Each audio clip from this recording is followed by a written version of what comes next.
Good morning दोस्तों, कैसे हैं आप लोग। राहुल सर की क्लास में आपका स्वागत है। आज हम बात करेंगे अंतर्राष्ट्रीय संबंध के बारे में, ठीक है। और इसका जो मुख्य टारगेट है वो 2025 का जो प्रीलिम्स का एग्ज़ाम है, ठीक है, उसको टारगेट बना करके हम इसे क्या करेंगे, करंट अफेयर्स को कंप्लीट करेंगे। तो जान लेते हैं थोड़ा सा अंतर्राष्ट्रीय संबंध होता क्या है। दरअसल ये दो देशों के बीच जो संबंध होता है उसको अंतर्राष्ट्रीय संबंध कहते हैं, ठीक है। अब इसमें प्रश्न कैसे आते हैं। प्रश्न ये आते हैं कि अगर कहीं पे कोई इवेंट होता है, जब आप सिलेबस देखेंगे तो सिलेबस में भी दिया हुआ है कि राष्ट्रीय व अंतर्राष्ट्रीय घटनाएं, ठीक है, जो भी अंतर्राष्ट्रीय घटनाएं हैं वो हम आपसे प्रीलिम्स में पूछेंगे। और घटना क्या होती है। घटना घटना का मतलब कोई एक्सीडेंटल कुछ हो जाए या कोई बहुत बड़ी बात हो जाए, वही है घटना, ठीक है। जैसे कहीं पे आतंकवादी हमला हो जाए, कहीं पे तख्ता पलट हो जाए, वो है घटना। ये मुद्दा नहीं है, ठीक है। तो इसमें घटनाएं पूछता है। इसलिए यूपीएससी क्या पूछता है आपसे, पूछता है कि कई साल से ट्रेंड जो रहा है वो ये रहा है कि क्या अगर कहीं पे तख्ता पलट होता है तो पूछता है कि भाई हाल ही में ये देश चर्चा में था, क्यों था, या हाल ही में अभी यहाँ तख्ता पलट हुआ, वो कहाँ कहाँ हुआ। अभी जैसे बहुत कुछ ऐसे देश हैं जिनकी आबादी बहुत बूढ़ी हो चुकी है, ठीक है, वहाँ पे क्वेश्चन पूछा था। साथ ही साथ आप देखेंगे लोकेशन पूछता है, जहाँ पे घटना होती है वो घटना पूछता है, ठीक है, फिर उसकी लोकेशन पूछता है। साथ ही साथ जो ऑर्गेनाइजेशन होते हैं, यानी दो देशों के बीच में जो संगठन काम करते हैं या कई देशों के बीच में, उन संगठन के बारे में पूछता है। खासकर इन संगठन के बारे में क्या पूछता है, तो रिपोर्ट्स पूछता है कि ये कौन सी रिपोर्ट जारी करते हैं। साथ ही साथ इन संगठन का रोल क्या होता है, इसके सदस्य कौन कौन होते हैं, सदस्य देश, ये पूछता है। और मुख्यतः उन देशों को, मतलब उन ऑर्गेनाइजेशन या संगठनों पर ज़्यादा ध्यान देने की आवश्यकता है जहाँ भारत सदस्य है, पहला। और दूसरा, उन संगठनों पर ज़्यादा ध्यान देने की आवश्यकता है जिनका वर्तमान में महत्व तो बहुत ज़्यादा है और भारत उनका सदस्य नहीं है, ठीक है। यानी कि बेसिकली जो वर्तमान में जिन संगठन की आवश्यकता बहुत ज़्यादा है उस पर प्रश्न पूछता है, घटनाएं पूछता है, कहाँ पे क्या हुआ, उनकी लोकेशन पूछता है, और लोकेशन के साथ साथ पूछता है उनकी बाउंड्री भी पूछ लेता है इसी को आधार बना के, राजधानियाँ भी पूछ लेता है, ठीक है। तो हम इन सारी चीज़ों पे क्या करेंगे, इन सारी चीज़ों पे ही ध्यान देंगे और कोशिश करेंगे कि 1 घंटे का वीडियो हो मैक्सिमम, ठीक है। और इस 1 घंटे में आपके सारे जो अंतर्राष्ट्रीय संबंध हैं, करंट अफेयर्स 1 साल का कंप्लीट हो जाए, ठीक है। तो चलिए फिर शुरू करते हैं, ठीक। देखिए, सबसे पहले मैं ये कंप्लीट कर देना चाहता हूँ कि हम सिर्फ वही पढ़ेंगे जो पीटी में आ सकता है, क्योंकि सारा पढ़ा देंगे आप दिमाग में रख नहीं पाएंगे, और जो पढ़ने की आवश्यकता नहीं होगी हम उसे छोड़ेंगे। और सिर्फ हम काम किस पे करेंगे, पॉसिबिलिटी पे। पॉसिबिलिटी मीन्स कि जहाँ से प्रश्न आने की संभावना बहुत ज़्यादा होगी, ठीक है। तो मेरी रिक्वेस्ट है कि ये वीडियो बनाने का मेन पर्पस ये है कि पीटी में हमारे क्वेश्चन ज़्यादा से ज़्यादा आ सकें। मैं ये नहीं कह रहा हूँ कि यहाँ से प्रश्न आएंगे ही, लेकिन हाँ, हम संभावना पे काम कर सकते हैं, जो ट्रेंड रहा है उसे फॉलो कर सकते हैं, ठीक है। तो अभी देखते हैं संयुक्त राष्ट्र महासभा भी चर्चा में था। तो इसने फिलिस्तीन को क्या किया है कि आग्रह किया है कि भाई आप क्या करिए, ये संयुक्त राष्ट्र महासभा के जो है इसका एक सदस्य बन जाइए, ठीक है।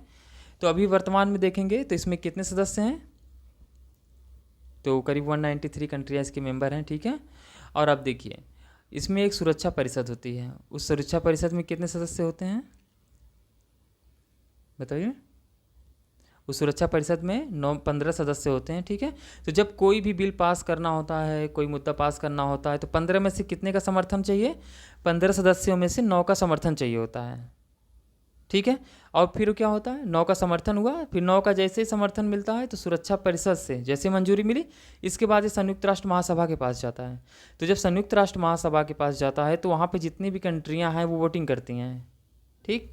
जब वो वोटिंग करती हैं तो कोई भी प्रस्ताव पास करना होता है तो वो 2/3 से पास होता है, यानी वोटिंग याद रखना है, 2/3 से वो पास होता है, तो फिर वो प्रस्ताव लागू हो जाता है, ठीक है। जैसे मान लीजिए अभी यूक्रेन और रसिया का वार चल रहा है, इसको अगर रोकना होगा तो सबसे पहले कहाँ आएगा मुद्दा, सुरक्षा परिषद में आएगा, यहाँ 9 का समर्थन होगा, यहाँ से पास होगा, फिर कहाँ जाएगा, संयुक्त राष्ट्र महासभा के पास जाएगा, फिर वहाँ पे 2/3 वोटिंग होगी, और फिर जब वोटिंग होगी तो क्या होगा, वो प्रस्ताव पारित हो जाएगा।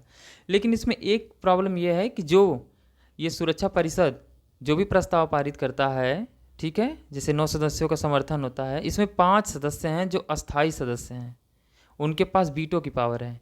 बस ये है कि कोई वीटो का पावर ना कर दे, मतलब कोई वीटो का इस्तेमाल ना करे, क्योंकि अगर वो वीटो का इस्तेमाल करता है तो प्रस्ताव क्या होता है, वहीं पे खारिज हो जाता है। इसलिए देखिए पाकिस्तान को कई बार प्रोटेक्ट कर लिया जाता है चाइना द्वारा। ठीक है, देखिए एक चीज़ और ध्यान देना है, ये पहल जो चलाए जाते हैं अंतर्राष्ट्रीय संगठनों द्वारा, वहाँ से प्रश्न पूछे जाते हैं। तो ये पैक्ट फॉर द फ्यूचर, ये किसकी पहल है, तो संयुक्त राष्ट्र की पहल है। किसकी पहल है, संयुक्त राष्ट्र की पहल है, जिसके अंतर्गत क्या करना है, इसका उद्देश्य बेसिकली या वो है कि 21वीं सदी की चुनौतियों का समाधान करने के लिए डिजाइन किया गया है। तो पैक्ट फॉर द फ्यूचर किसकी पहल है, तो संयुक्त राष्ट्र संघ की पहल है, ये याद होना चाहिए। ठीक है, देखिए फिर वही संयुक्त राष्ट्र सुरक्षा परिषद यहाँ आया, तो अभी हमने बताया कि सुरक्षा परिषद क्या है। तो इसमें देख लेते हैं इसके मेंबर वगैरह क्या हैं। तो अब देखिए इसमें कुल कितने मेंबर होते हैं, तो 15 सदस्य होते हैं, 5 अस्थाई होते हैं। अस्थाई कौन कौन है, चीन है, फ्रांस है, रूस है, यूनाइटेड किंगडम है और संयुक्त राज्य अमेरिका है। ठीक है, और इन्हीं को P5 के नाम से भी जाना जाता है, और उनके पास वीटो की पावर होती है, याद रखिएगा। बाकी जो अन्य 10 सदस्य होते हैं उनके पास वीटो की पावर नहीं होती है। क्या होती है, उनके पास वीटो की पावर नहीं होती है। और ये जो 10 सदस्य हैं वो अस्थायी सदस्य हैं, यानी कि 2 वर्ष के लिए चुने जाते हैं। और जो ये 2 वर्ष के लिए चुने जाते हैं ये कॉन्टिनेंट वाइज चुने जाते हैं। जैसे अफ्रीका से 3 चुने जाते हैं, एशिया से 2, लैटिन अमेरिका से 2, पश्चिमी यूरोप व अन्य से 2 और पूर्वी यूरोप से 1, ऐसे ऐसे मेंबर चुने जाते हैं। भारत की बात करें तो भारत अभी तक अस्थायी रूप से ही चुना गया है, वो अस्थायी सदस्य नहीं है, और ये अब तक 8 बार चुना गया है। ठीक है, पिछली बार जो इसका कार्यकाल था वो 2021-22 में भारत का कार्यकाल था। इसकी कुछ और पहले हैं, जैसे सुरक्षा परिषद की, जैसे कॉमन प्लेज पहल, ये बेसिकली किसके लिए है, तो याद रखिएगा महिलाओं के लिए है। संयुक्त राष्ट्र की पहल है और महिलाओं के लिए ये पहल लाई गई है। ठीक है, फिर देखिए संयुक्त राष्ट्र शांति सैनिक क्या होता है। मैंने कहा जब कोई भी 2 देशों के बीच युद्ध चल रहा है, ठीक है, या फिर कहीं पे बहुत समस्या है किसी देश में, शांति व्यवस्था की जिम्मेदारी किसकी है, संयुक्त राष्ट्र की है कि वहाँ शांति व्यवस्था को स्थापित किया जाए। तो इसके पास सैनिक भी होते हैं, अस्थायी सैनिक नहीं है, लेकिन देश के सैनिक इसमें कंट्रीब्यूट करते हैं। ठीक है, तो भारत भी इसमें कंट्रीब्यूट करता है। ठीक है, इसको गुड ऑफ फ्रेंड्स के नाम से जाना जाता है, भारत ने शुरुआत की थी।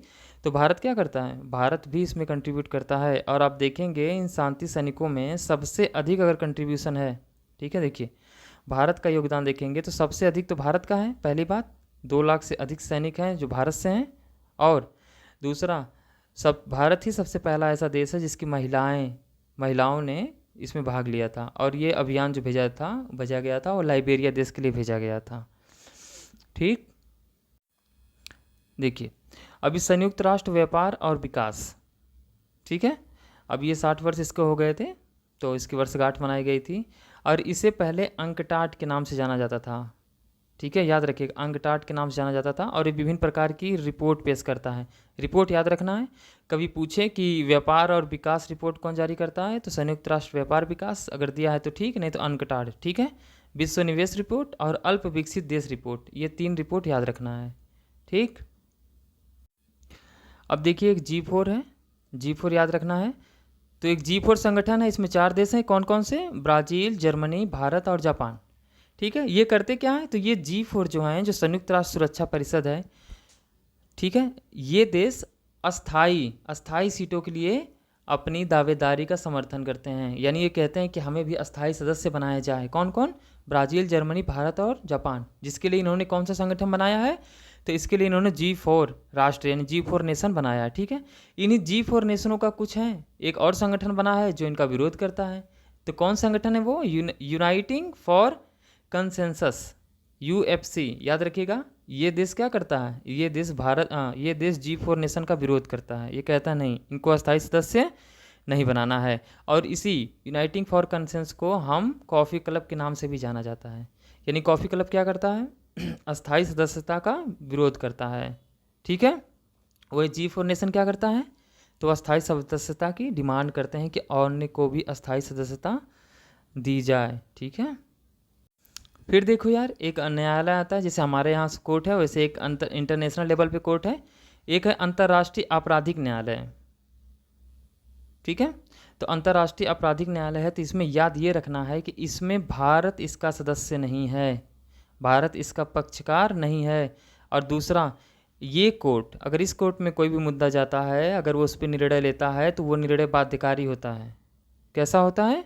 वो निर्णय बाध्यकारी होता है। तो अंतर्राष्ट्रीय कोर्ट की बात करेंगे तो एक और अंतर्राष्ट्रीय कोर्ट है जो संयुक्त राष्ट्र का है। ये इंटरनेशनल क्रिमिनल जो कोर्ट है ये संयुक्त राष्ट्र का नहीं है, लेकिन ICJ है, ठीक है। देखिए कहाँ गया ये आपका, ठीक है। और दूसरा कौन सा है? दूसरा है ICJ, international court of justice, international criminal court. दोनों में अंतर है। जो क्रिमिनल कोर्ट है वो संयुक्त राष्ट्र का नहीं है, जो अभी हमने देखा था, और जो ICJ है वो संयुक्त राष्ट्र का है, ठीक है। तो क्या भारत इसका सदस्य है? तो भारत इसका सदस्य है, संयुक्त राष्ट्र वाले का, ठीक है। लेकिन हाँ, ये जो निर्णय देता है वो निर्णय क्या होता है? सिर्फ सलाहकारी होता है, बाध्यकारी नहीं होता। लेकिन ये ICC वाला हमने देखा था, ये बाध्यकारी होता है। और दोनों का मुख्यालय कहाँ पे है? दोनों का मुख्यालय जो है वो हेग में है। हेग कहाँ पे है? तो हेग है आपका नीदरलैंड में। देखो यार, ये ब्रिक्स है, ये थोड़ा इंपॉर्टेंट हो जाता है, ठीक है। तो जब ब्रिक्स बना था, याद रखना है, जब ब्रिक्स बना था तो इसमें कौन कौन सदस्य थे? इसमें ब्राज़ील था, रूस था, भारत था, चीन था। बाद में दक्षिण अफ्रीका को भी 2010 में शामिल कर लिया गया, तो ये ब्रिक्स हो गया। अभी क्या है? ये ब्रिक्स प्लस हो गया, ब्रिक्स प्लस। तो ये जो प्लस है इसमें 5 सदस्य और जोड़े गए हैं। कौन? मिस्र, इथोपिया, ईरान, संयुक्त अरब अमीरात और इंडोनेशिया। तो ये ब्रिक्स प्लस आपको कम से कम याद होना चाहिए। कौन सा याद होना चाहिए? ये ब्रिक्स प्लस में जो 5 सदस्य जोड़े गए हैं ये याद होना चाहिए। और अभी हाल ही में क्या हुआ था? कजान शहर में, ठीक है, रूस के कजान शहर में 16वां ब्रिक्स सम्मेलन हुआ था। तो 2-3 चीज़ें थी जो हमारे लिए इंपॉर्टेंट है। और एक चीज़ और याद रखना है, जो ब्रिक्स है इसका कोई भी अस्थायी सचिवालय या कार्यालय नहीं है। जहाँ बैठक होती है वहीं पे अस्थायी रूप से कार्यालय इसका बन जाता है। न्यू डेवलपमेंट बैंक देखेंगे तो इसी की पहल है, ठीक है, जिसका मुख्यालय कहाँ पे है?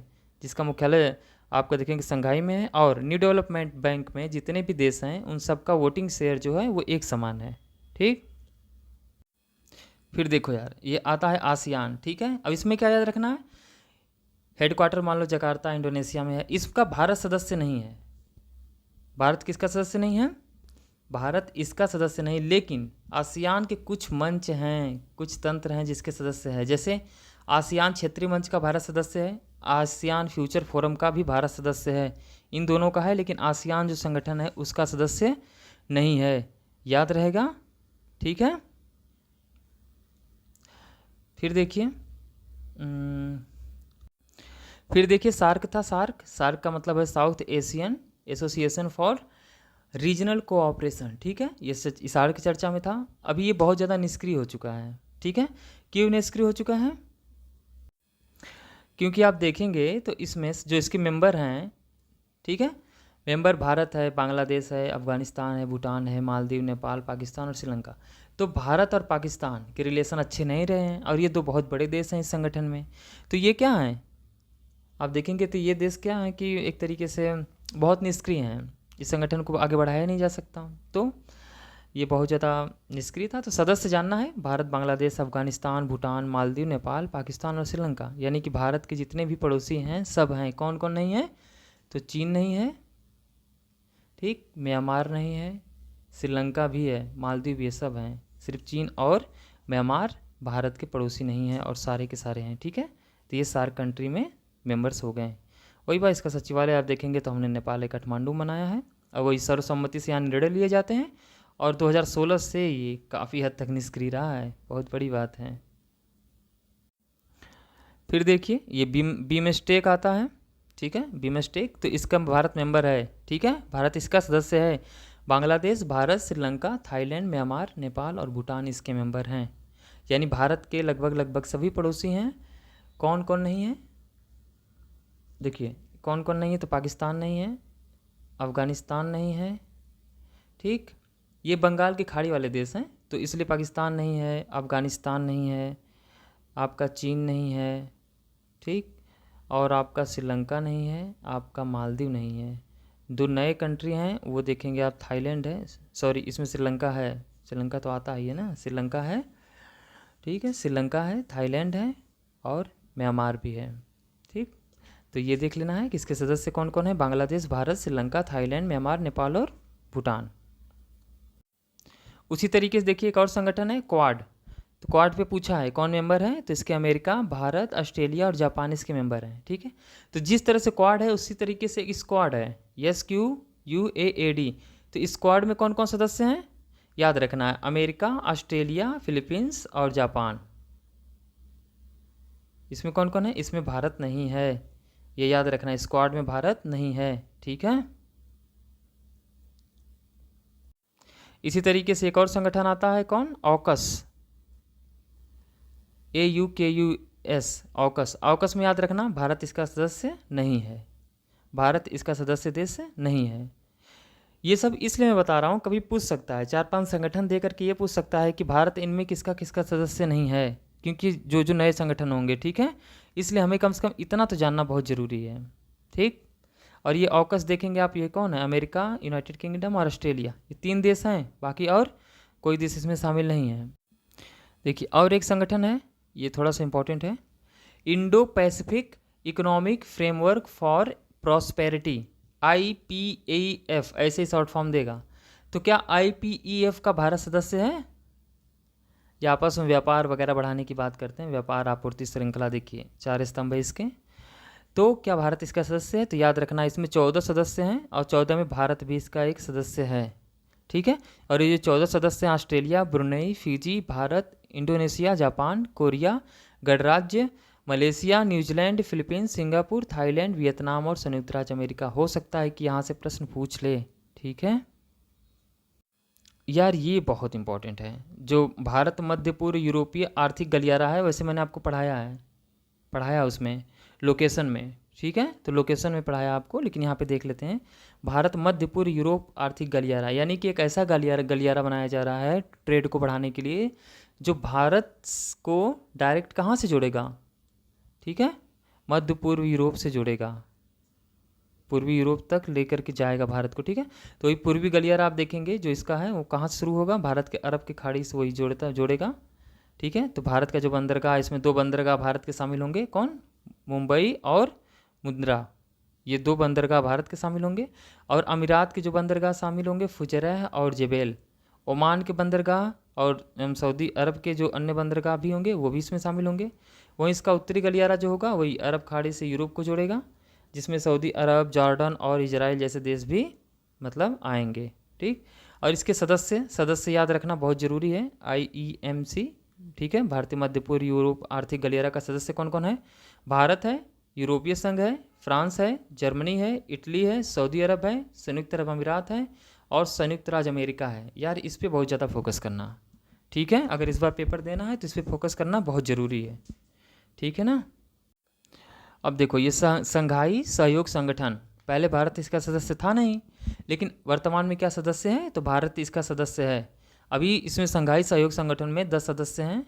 ठीक है, और ये जो 10वां सदस्य बना है बेलारूस बना है। ठीक है, बेलारूस हाल ही में इसका सदस्य बना है, भारत भी इसका एक सदस्य है, ये याद रखना है। ठीक है, इसके पर्यवेक्षक देश की बात करेंगे तो 2 पर्यवेक्षक हैं, अफगानिस्तान और मंगोलिया इसके पर्यवेक्षक हैं। और इसी ने बनारस को, या काशी जो है बनारसी को, संघाई सहयोग संगठन की पहली पर्यटन और सांस्कृतिक राजधानी घोषित किया था। ये क्वेश्चन पूछा था। ठीक है, किस संगठन ने किया था, तो संघाई सहयोग संगठन ने किया था। अब देखो ये आता है G7, बड़ा इंपॉर्टेंट संगठन है, क्योंकि जितने भी विकसित कंट्रियां हैं लगभग वो इसमें इंक्लूड हैं। और कितने देश हैं, तो इसमें 7 देश हैं जो शामिल हैं। वो 7 देशों में कौन कौन है, अमेरिका, जर्मनी, कनाडा, यानी नॉर्थ अमेरिका के दोनों हैं, अमेरिका और कनाडा दोनों हैं, और यूरोप से जर्मनी है, यूनाइटेड किंगडम है, एशिया से जापान है, और यूरोप से कौन है, फ्रांस है। ये 7 कंट्रियाँ इसमें शामिल हैं। याद रखना यूरोपीय संघ इसका सदस्य नहीं है, और साथ ही साथ भारत इसका सदस्य नहीं है, लेकिन यूरोपीय संघ जो है वो इसके शिखर सम्मेलनों में भाग लेता है, लेकिन भारत इसमें भाग नहीं लेता है। ठीक, और इसकी पहल याद रखना है, G7 की कौन सी पहल है, तो वैश्विक अवसंरचना और निवेश भागीदारी। वैश्विक अवसंरचना और निवेश भागीदारी किसकी पहल है, तो G7 की पहल है, ये याद रहना चाहिए। दूसरा, energy for growth in Africa, पहल किसकी है, तो ये भी G7 कंट्री की ही पहल है।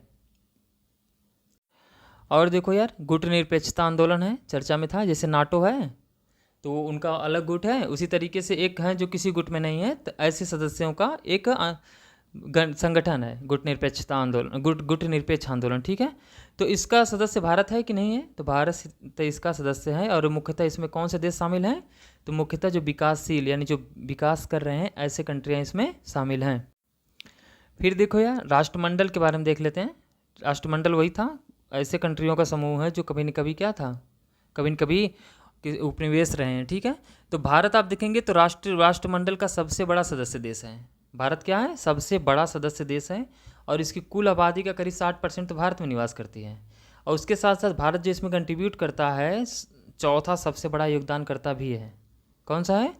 चौथा सबसे बड़ा योगदानकर्ता भी है, यानी भारत इसका सदस्य भी है, ठीक है। फिर देखिए, एक है खाड़ी सहयोग परिषद। तो ये खाड़ी देश हैं, उनके बीच का एक संगठन है। इसमें कितने देश हैं? इसमें 6 देश शामिल हैं, सऊदी अरब, कुवैत, संयुक्त अरब अमीरात, कतर, बहरीन और ओमान। क्या भारत इसका सदस्य है? तो भारत नहीं है, भारत इसका मेंबर नहीं है। वही जो अरबियन कंट्री आपस में कंट्रीब्यूट करती हैं, सहयोग करती हैं, तो उन्हीं का एक क्या बोलते हैं, उन्हीं का एक संगठन कह सकते हैं, ठीक है। देखिए यार, नाटो बहुत चर्चा में था, तो बहुत ही इंपॉर्टेंट है, ठीक है। क्यों इंपॉर्टेंट है? अभी क्या हुआ, आधिकारिक तौर पे देखा जाए तो स्वीडन इसका 32वां सदस्य बना। पहला तो ये याद होना चाहिए। दूसरा, इसका हेडक्वार्टर ब्रुसेल्स बेल्जियम में है। तीसरा, ये एक सैन्य गठबंधन है, यानी ऐसा माना जाता है कि आप किसी एक देश पे अटैक करेंगे तो इस सब के सब मिल के क्या करेंगे, आप पे अटैक करेंगे, ठीक है। इसकी स्थापना 1949 में हुई थी। और जब ये सदस्य, जैसे जब इसकी स्थापना की गई थी तो कितने सदस्यों ने किया था? तो 12 सदस्यों ने मिल करके इसकी स्थापना की थी, ठीक है। वो उसके संस्थापक थे। नाटो के बारे में और जानना है तो देखिए, नाटो क्या है। अभी हाल ही में चर्चा में था यूक्रेन ना, तो यूक्रेन नाटो का सदस्य बनना चाहता था, लेकिन क्या सदस्य है? तो यूक्रेन इसका सदस्य नहीं है, ये याद रखना है, ठीक है। और आप देखेंगे इनमें जो खर्चे होते हैं, उन खर्चों को पूरा करने के लिए जितने भी देश हैं वो अपना अपना क्या करते हैं, वो सारे के से अपना अपना कंट्रीब्यूशन करते हैं, ठीक है। इसी तरीके से कुछ ऐसे सदस्य हैं जो नाटो के मेंबर तो नहीं हैं, लेकिन नाटो जैसा उनको क्या किया जाता है, अमेरिका द्वारा उनको ऐसे मान्यता दी जाती है, ठीक है, अपना सहयोगी माना जाता है। तो प्रमुख गैर नाटो जो सहयोगी अमेरिका के हैं, ठीक है, अमेरिकी कानून के अंतर्गत हैं, वो कौन कौन से हैं? तो उसमें वर्तमान में 19 देश हैं, 19 देश हैं, ये याद रखना है, ठीक है। तो उस 19 देश में क्या भारत है? तो उस 19 देश में भारत नहीं है, लेकिन पाकिस्तान है, यानी पाकिस्तान उस संगठन का क्या है, एक तरीके से हिस्सा है, नाटो का नहीं है, पर प्रमुख गैर नाटो सहयोगी संगठन का हिस्सा है। उसी तरीके से एक नाटो प्लस भी है, संस्था है। इस नाटो प्लस में कौन है? अमेरिका है, नाटो के सारे देश हैं, और 5 इसके साझेदार देश हैं। तो ये 5 साझेदार देश याद रखना, ऑस्ट्रेलिया, न्यूजीलैंड, जापान, इजराइल और साउथ कोरिया। नाटो प्लस पे क्वेश्चन आ सकता है, ठीक है। तो नाटो प्लस में कौन कौन है? Australia, New Zealand, Japan, Israel, south Korea और साथ में अमेरिका और जितने भी नाटो की कंट्रियाँ हैं वो। अभी देखो यार, लड़ाई वड़ाई खूब चल रही है, तो थोड़ा सा जान लेते हैं, ठीक है। जिनेवा कन्वेंशन हमारे लिए बहुत इंपॉर्टेंट है। ये 1949 में हुआ था, जिनेवा कन्वेंशन। दरअसल ये क्या है, ये एक नियमों का सेट है जिसमें ये कहा जाता है कि जब 2 देश आपस में युद्ध कर रहे हों, ठीक है, तो उस दौरान किसको किसको क्या क्या राइट दिए जाएंगे, यानी सैनिकों को क्या राइट मिलेंगे और युद्धबंदियों को क्या राइट मिलेंगे और जो उसके नागरिक हैं उनको क्या राइट मिलेंगे, ठीक है। तो जो इसका पहला कन्वेंशन हुआ, याद रखना है, जिनेवा कन्वेंशन का, वो क्या है, जब युद्ध चल रहा हो तो युद्ध के दौरान जो भूमि पर घायल हों या बीमार सैनिक हों उनको बचाने की बात करता है। ऐसा नहीं कि कोई भूमि है, गिरा हुआ है, बीमार है तो आप उसकी जान लें, नहीं नहीं। इसलिए आप देखिए, जब कोई एक देश का सैनिक दूसरे देश में जाता है, अगर पता चल गया कि वो सैनिक था तो उसके प्रति क्या होता है, बेहतर व्यवहार किया जाता है। क्यों किया जाता है? क्योंकि एक समझौता हुआ है जिनेवा कन्वेंशन के अंतर्गत। दूसरा देखेंगे, दूसरा कन्वेंशन का दूसरा जो पार्ट है जिनेवा कन्वेंशन का, वो ये कहता है समुद्र में अगर कोई घायल होता है उनके बारे में बात करता है युद्ध के दौरान, ठीक है। तीसरा कन्वेंशन युद्ध बंदियों की बात करता है कि सबके साथ क्या करेंगे, आप एक समान व्यवहार करेंगे। चौथा कन्वेंशन कहता है कि जो भी नागरिक होंगे उन नागरिकों की रक्षा की बात करता है, ठीक है। तो ये मिलाने के लिए हो सकता है कि दे दे। इसी तरीके से एक और कन्वेंशन उसको याद रखिएगा, हेग कन्वेंशन है और 1954 में। ये कहता है कि भाई आप युद्ध लड़ रहे हैं तो युद्ध के दौरान जो सांस्कृतिक संपत्ति है उसकी सुरक्षा की बात करता है। जैसे युद्ध चल रहा है तो ऐसा नहीं है कि पाकिस्तान क्या करेगा, ताजमहल पे बम गिरा देगा या भारत उसके किसी दरगाह पे बम गिरा देगा, ऐसा नहीं, क्योंकि इनको प्रोटेक्ट करता है। कौन करता है? तो वो करता है हेग कन्वेंशन। उसी तरीके से जैविक हथियार का इस्तेमाल नहीं कर सकते। 1972 का कन्वेंशन कहता है कि जैविक हथियार का आप इस्तेमाल नहीं कर सकते। रासायनिक हथियार पे कन्वेंशन कब हुआ था? 1993 में। कभी क्रम भी पूछ सकता है, इसलिए याद रखना है। तो ये जैविक रासायनिक हथियारों को रोकने की बात करता है, ठीक है। बाकी आपको मैंने बताया था 2 अंतर्राष्ट्रीय आपराधिक न्यायालय हैं और एक अंतर्राष्ट्रीय न्यायालय है, ठीक है, संयुक्त राष्ट्र का। वो दोनों भी इसको प्रोटेक्ट करते हैं। ये यार देख लो C10 क्या है। तो C10 में मुख्यतः कौन से देश हैं? जो अफ्रीकन कंट्रियां हैं, 10 अफ्रीकी कंट्रियां हैं एक तरीके से, वो मेंबर हैं। भारत इसका सदस्य नहीं है, हमको याद रखना है, ठीक है। भारत इसका मेंबर नहीं है, हमें याद रखना है। उसी तरीके से आप देखेंगे यूनिवर्सल पोस्टल यूनियन, तो यूनिवर्सल पोस्टल यूनियन का भारत सदस्य है, ये भी याद रखना है, ठीक है। 192 सदस्य इसके हैं, उसमें भारत भी है।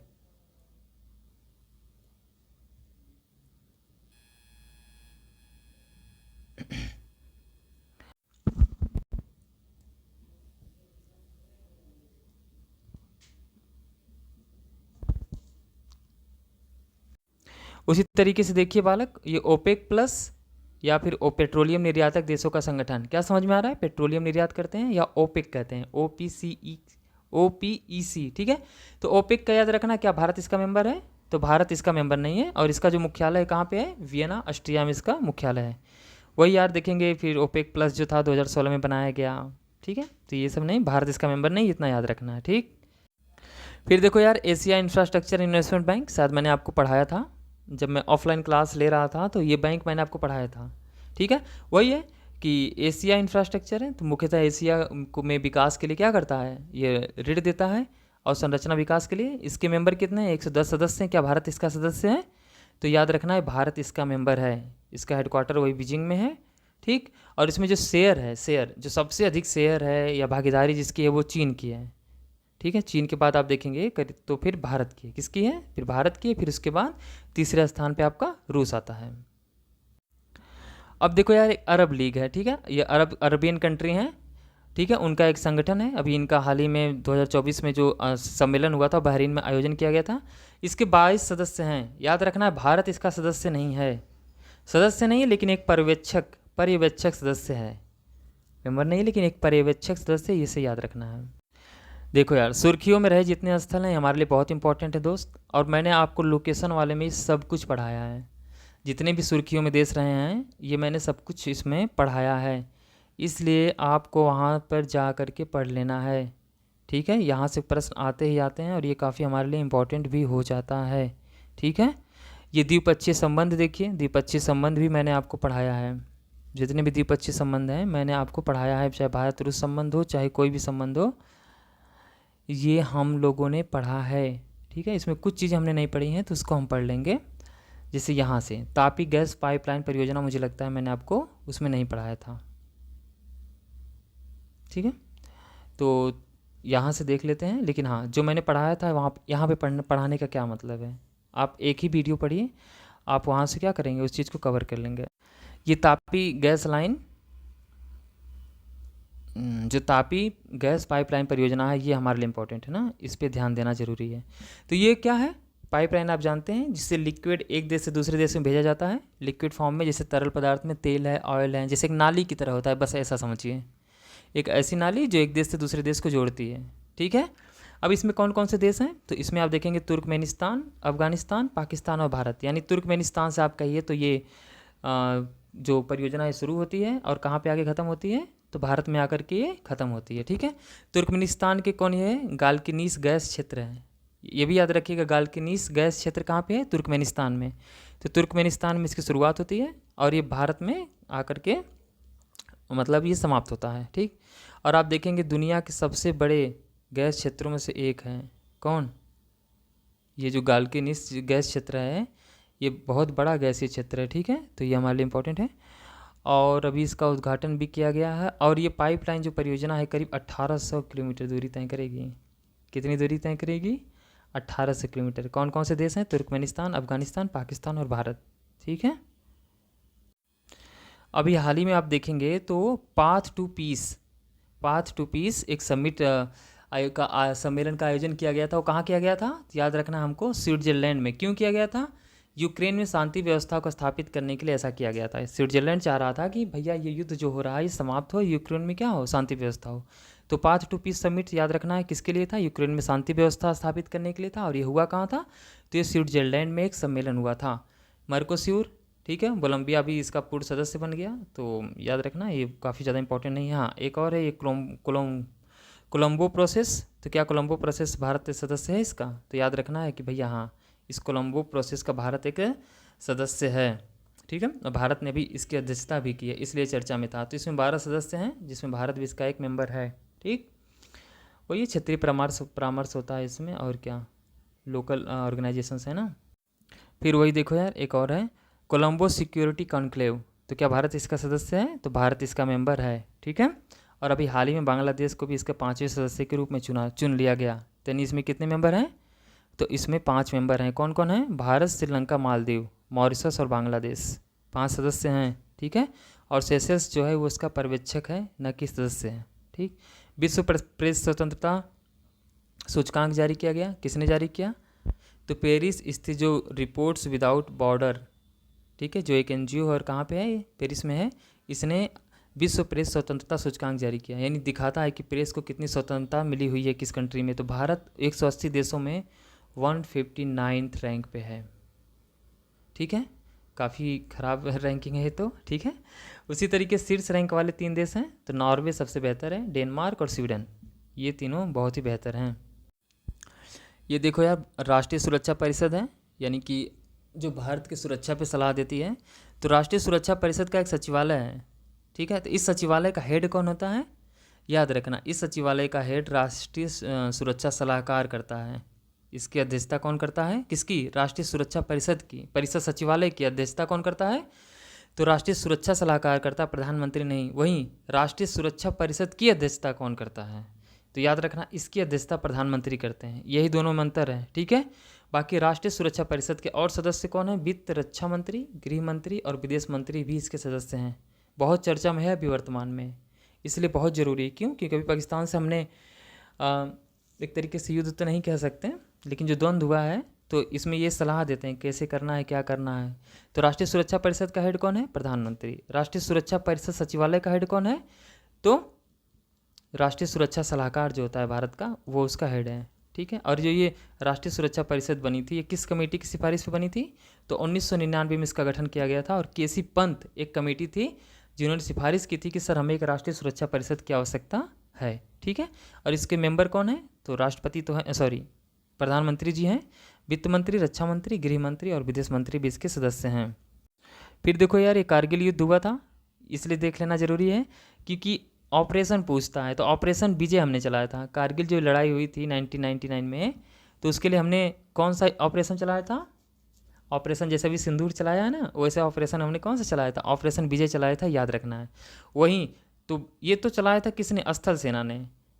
कारगिल युद्ध के दौरान जो भारतीय वायुसेना थी, उन्होंने कौन सा ऑपरेशन चलाया था, तो उन्होंने चलाया था ऑपरेशन सफ़ेद सागर।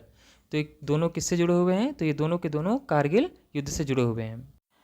और देखो यार, उन्होंने भी चलाया था भारतीय नौसेना ने भी चलाया था। इन्होंने क्या चलाया था, इन्होंने ऑपरेशन तलवार चलाया था। यानी ऑपरेशन विजय, सफ़ेद सागर और ऑपरेशन तलवार, ये तीनों के तीनों कारगिल से जुड़े हुए थे। ठीक है, और कारगिल फिर हमने विजय प्राप्त की, और कारगिल विजय दिवस के रूप में भी मनाया जाता है, कब, 26 जुलाई को, ये याद रखना है। ठीक है, फिर देखिए अंतरिक्ष का सशक्तिकरण। क्या अंतरिक्ष में अस्त्र शस्त्र लगाए जा सकते हैं, तो नहीं भैया, अस्त्र शस्त्र नहीं लगा सकते। ठीक है, ये काफ़ी संधियों द्वारा क्या है, इसको प्रतिबंधित किया गया है।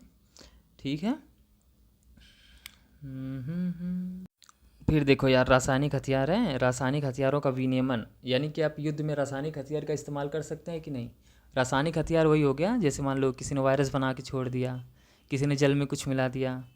ठीक है, यानी कोई रोगाणु रोधी, कवक नाशक, नासिक कुछ भी है यार, मतलब किसी प्रकार का कुछ भी छोड़ दिया, वायरस, बैक्टीरिया वगैरह जो नुकसान पहुंचाए, तो वही रासायनिक हथियार कहा जाता है। ठीक है, तो जिनेवा प्रोटोकॉल 1925 कहता है कि नहीं, आप युद्ध में इसका प्रयोग नहीं कर सकते हैं। ठीक है, आपको पता होना चाहिए कि भारत कहता है कि अगर तुम मुझ पर रासायनिक हथियारों का प्रयोग करोगे तो हम तुम पे परमाणु अटैक तक कर सकते हैं। ये काफ़ी खतरनाक है ना, तरीके से देखेंगे तो। ये जो राष्ट्रीय हथियारों का जो विनियमन होता है, किसके द्वारा किया जाता है? जिनेवा प्रोटोकॉल 1925 के द्वारा किया जाता है। तो क्या भारत इसका सदस्य है? तो याद रखना है कि रासायनिक हथियार एक निषेध संगठन भी है, ठीक है, भारत इसका मेंबर है। इसमें 193 लगभग सभी के सभी कंट्रियाँ क्या हैं, इसमें शामिल हैं। लेकिन यार कुछ कंट्रियां हैं जो शामिल नहीं है, ये भी याद रखना भाई, जो गैर हस्ताक्षर करता है रासायनिक हथियारों पे, ठीक है। कौन कौन से हैं ये जरूर याद रखना, इजराइल, मिस्र, उत्तरी कोरिया और दक्षिणी सूडान, ये उसके मेंबर नहीं हैं, ठीक है, नहीं है भाई, काफ़ी इंपॉर्टेंट हो जाता है, ठीक है। भारत इसका एक हस्ताक्षर करता है और 2002 में भारत ने इसके लिए कौन सा रासायनिक हथियार अभिशम अधिनियम 2000 पारित किया था, ठीक। ये देखो वित्तीय financial action task force, FTA क्या है? तो एफटीए क्या करता है? ये मनी लॉन्ड्रिंग और आतंकवाद को जो पोषित करते हैं मनी उन लोगों को रोकने के लिए ये कार्यबल है, ठीक है।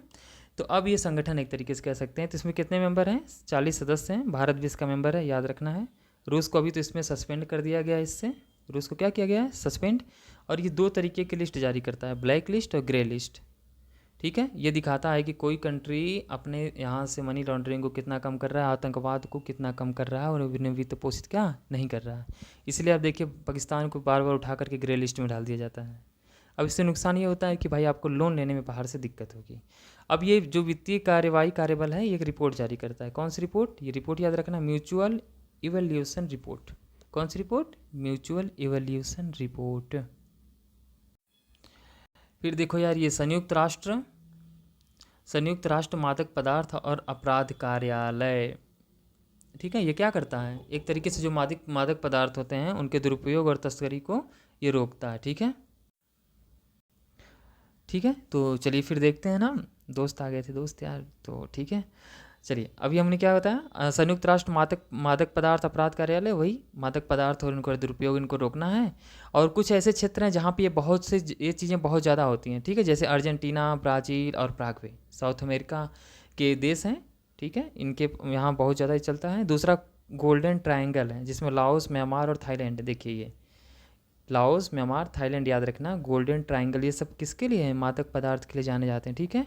गोल्डन क्रिसेंट है, इसमें अफगानिस्तान, पाकिस्तान और ईरान, ये हैं तीनों भाई साहब, यानी यहाँ पे इन सब की बहुत धड़ल्ले से क्या होती है? बिक्री होती है। और उसी तरीके से आप देखिए जो अभी एक कैनबिस है, याद रखना ये भी एक मादक पदार्थ ही है, ठीक है, जिसको भी कानूनी बना दिया गया है, ठीक ना। अब देखो यार ये ग्लोब ई नेटवर्क क्या है? ग्लोब ई नेटवर्क, इसको याद रखना, किसकी, पहली बात तो किसकी देन है? तो संयुक्त राष्ट्र महासभा की देन है।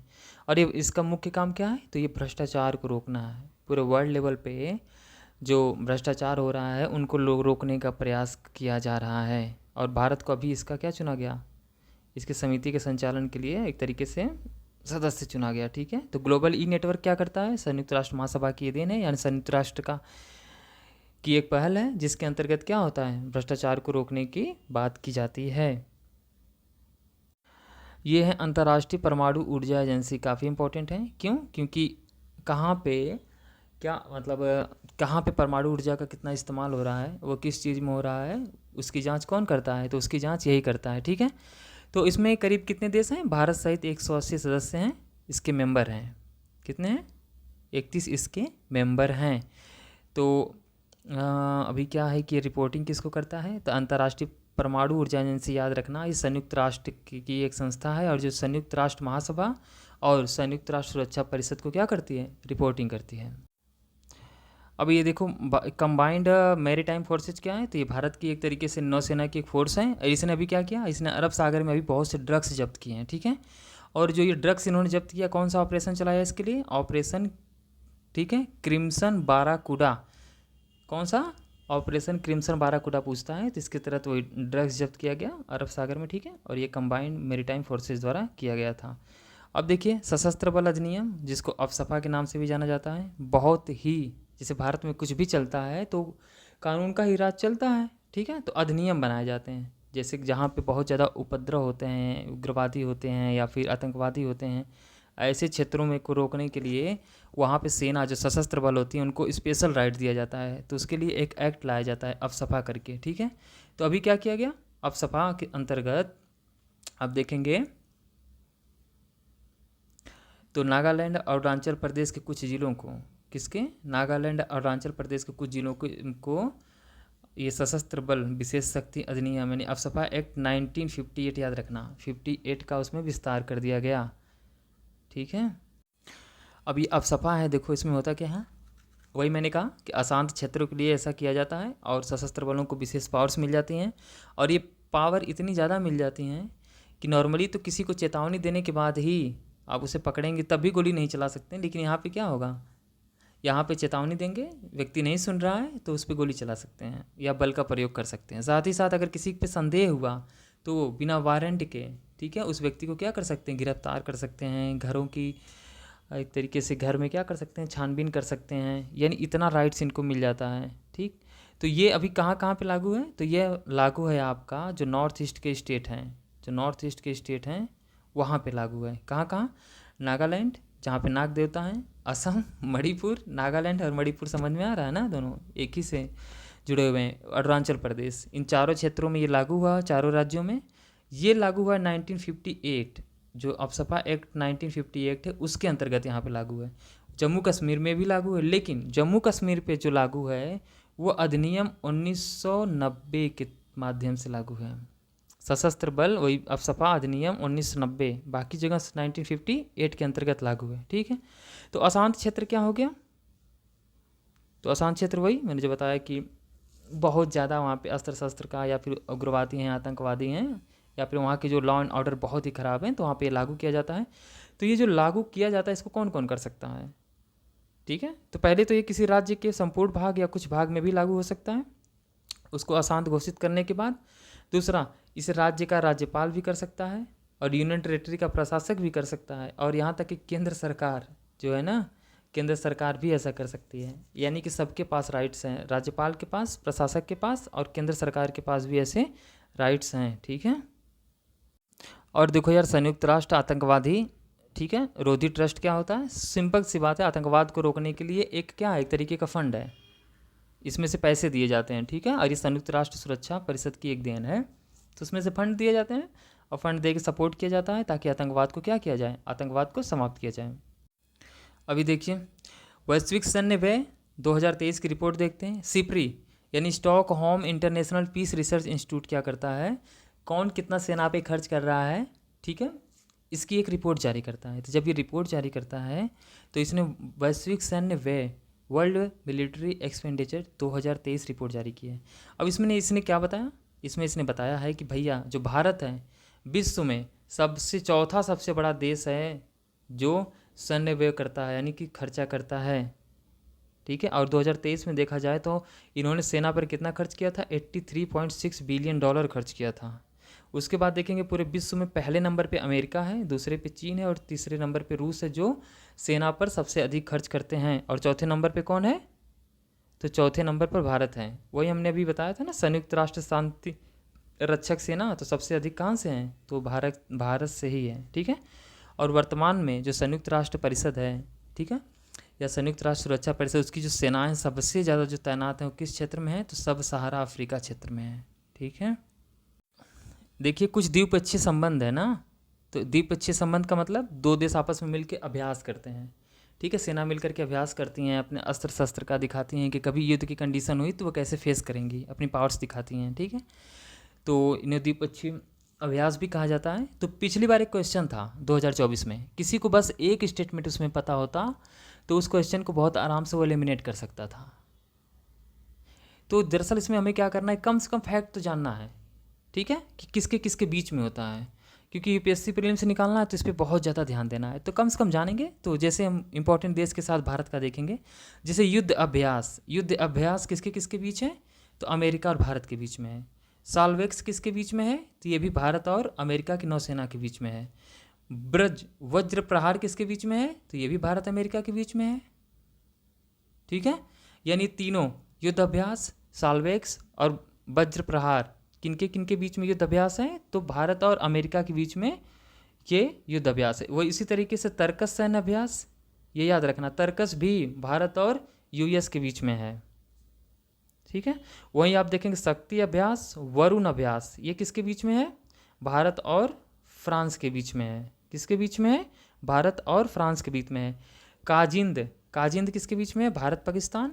नोमेडिक एलिफेंट किसके बीच में है? तो भारत व मंगोलिया। वहीं आप देखेंगे समुद्री साझेदारी अभ्यास, इंद्र अभ्यास, ठीक है, ये दोनों किसके बीच में है? तो भारत और रूस के बीच में। कौन सा? समुद्री साझेदारी और इंद्र तो याद रखना, भारत और रूस के बीच में है। होपेक्स अभ्यास किसके बीच में है? तो भारत और मिस्र की वायुसेना के बीच में है, ठीक है।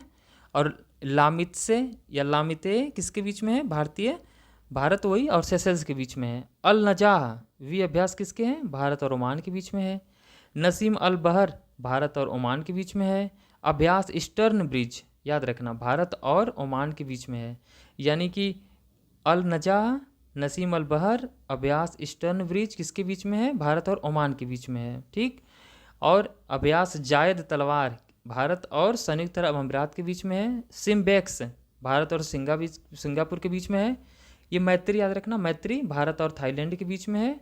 अभ्यास उदार शक्ति भारत और मलेशिया के बीच में है। अभ्यास समुद्र लक्ष्मण भारत और मलेशिया के बीच में है। जिमेक्स जापान और भारत के बीच में है। धर्म गार्जियन भारत और जापान के बीच में है। अभ्यास मित्र शक्ति भारत और श्रीलंका के बीच में है। एक है मित्र शक्ति और एक है मित्र, याद रखना। तो मित्र शक्ति किसके बीच में है? भारत व श्रीलंका के बीच। कुछ त्रिपक्षीय भी है जिसमें कम से कम 3 लोग शामिल होते हैं या 3 से अधिक शामिल होते हैं या 2 से अधिक समझ लीजिए। तो मालाबार है, याद रखना है, मालाबार में भारत है इसलिए इंपॉर्टेंट है। मालाबार में भारत, ऑस्ट्रेलिया, जापान और अमेरिका, और ये 9 सैन्य अभ्यास है जिसमें 4 देश शामिल होते हैं। उसी तरीके से IMT ट्राइलेट भारत, मोजाम्बिक और तंजानिया शामिल हैं। रिम्पेक अभ्यास, ठीक है, ये भारत इसमें हिस्सा लेता है, कई देश इसमें शामिल होते हैं रिम्पेक में।